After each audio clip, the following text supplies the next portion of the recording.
Merci de toujours nous choisir chez vous. C'est l'heure de décryptage. Nous recevons Mamadou Diouf. Avec lui, nous allons parler de la Côte d'Ivoire. Encore un gendarme blessé, un assaillant tué dans le nord du pays. Mamadou Diouf, bonjour, vous allez bien?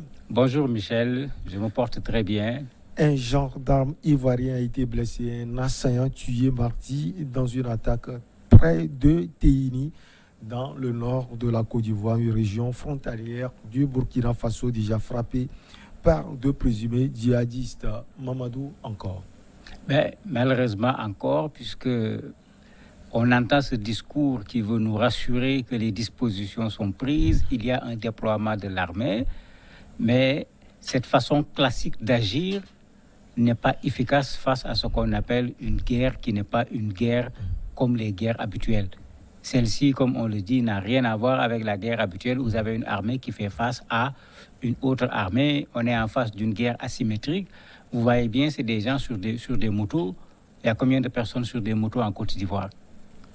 S'il fallait dire plus personne ne roule en moto, vous imaginez ce que ça va faire. Donc, à l'improviste comme ça, vous avez l'habitude de voir des motos passer. Malheureusement, une moto s'arrêtera pour tirer sur vous. C'est extrêmement difficile de faire face à ce genre de situation.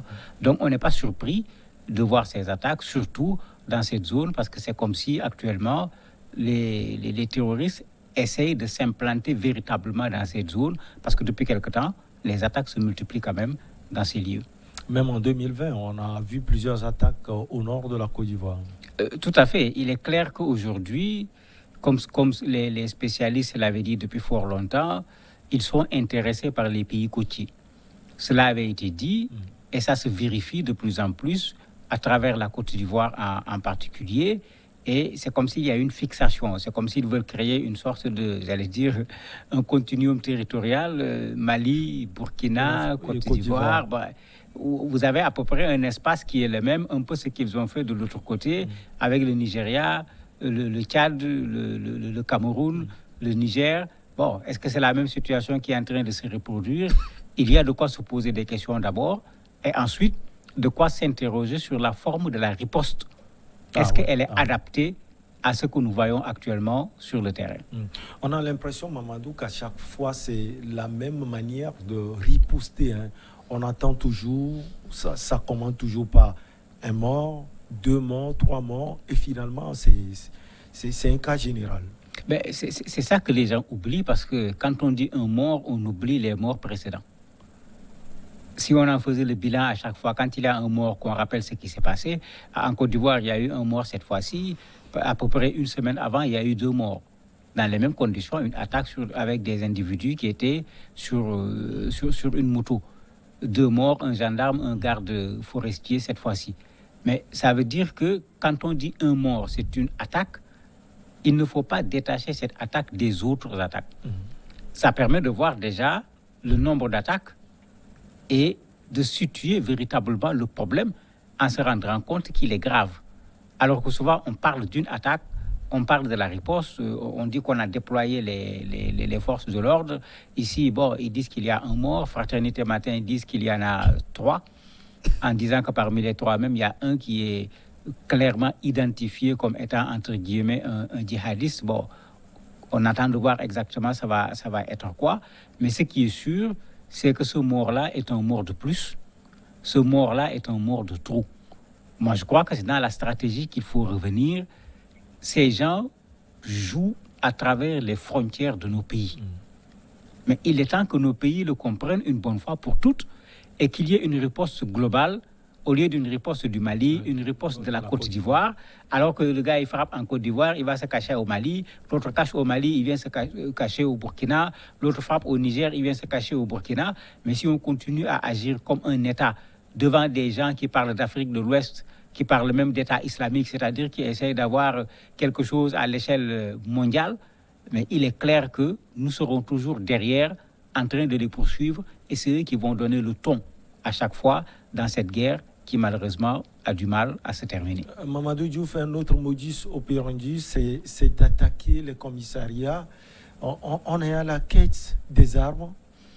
Pas seulement à la quête des armes, mais c'est également une bataille psychologique. Il ne faut pas oublier qu'ils l'ont réussi au Niger, ils l'ont réussi au Mali, ils l'ont réussi au Burkina. C'est une méthode qui marche, puisqu'il s'agit de postes avancés, où le plus souvent, il n'y a pas un grand nombre de soldats, il n'y a pas un matériel militaire extraordinaire. Mais ces postes, on en a besoin puisqu'on ne peut pas mettre des garnisons militaires partout dans un pays. Généralement, on met des garnisons au niveau de zones stratégiques, on met des postes avancés et en principe, c'est des garnisons qui doivent venir pour appuyer ces postes-là. Mais si vous regardez ce qui s'est passé au Mali, au Niger, au Burkina, à un certain moment, à force d'attaque de ces postes, il y a eu un repli que les États ont appelé stratégique, qui s'est révélé être dans les faits un abandon total de certains espaces du pays à la main de ces terroristes et à qui on a laissé le choix de mettre les populations dans des conditions extrêmement difficiles. Les gens avaient dit non, c'est pour remettre les gens dans des regroupements, organiser des patrouilles, etc. Mais c'est parce qu'effectivement, ce genre de postes vont avoir du mal à résister. Ici, c'était 2 motos. Mais imagine si on faisait comme ce qui s'est fait au Mali, où c'est une quarantaine de motos qui viennent attaquer devant un tel petit poste. Les soldats qui sont là-bas peuvent faire quoi? Mais absolument rien. Donc, c'est une stratégie également de la part de ces terroristes pour pousser ces gens à reculer. Et plus ces gens vont reculer, plus ils auront des espaces où il n'y a ni soldats ni militaires qui vont leur permettre certainement de réaliser leurs ambitions. Aujourd'hui, il urge pour le président Alassane Ouattara et tout son gouvernement de sécuriser les Ivoiriens. En quoi faisant concrètement, Mamadou Diouf? Mais je crois que la première chose à faire, c'est de parler avec les Ivoiriens. Ça a été dit, redit, à travers des analyses, à travers des conférences.